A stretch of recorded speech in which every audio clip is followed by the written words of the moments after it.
Attends, somebody just went to the bathroom.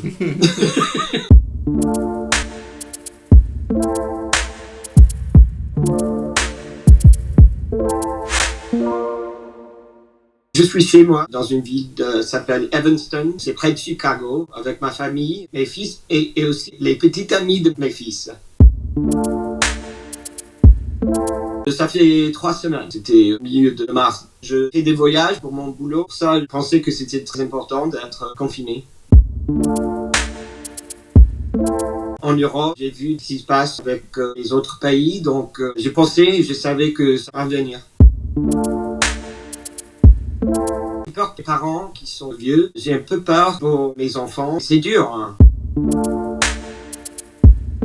De mon avis, ça va être plus dur pour quelques semaines. J'espère que ça va être mieux fin d'avril, mais de mon avis, ça continue parce que les endroits aux États-Unis qui sont pas assez confinés, comme New York, je pense que ça va être mauvais pour les autres endroits.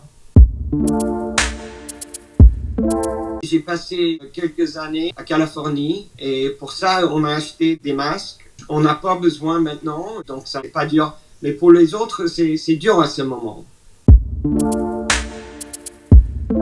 On a un Whole Foods près de nous, ça c'est facile, on a des règles pour entrer, pour l'espace entre les gens. Au centre de Chicago, c'est différent parce qu'il y a plusieurs de gens avec le Covid et on a les queues super longues.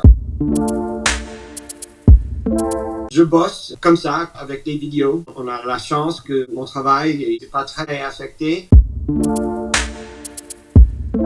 J'espère que va changer les problèmes entre politiques. Déjà, j'ai peur que ça va créer d'autres problèmes. On voit qu'il y a des gens qui disent des choses qui sont discouraging. La Covid, elle va changer beaucoup de choses.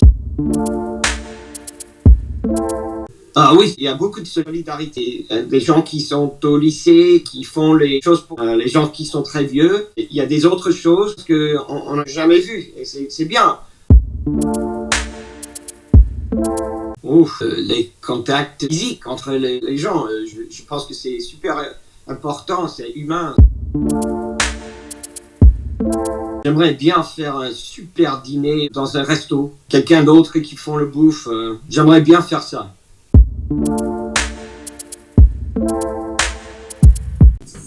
Ask the question again.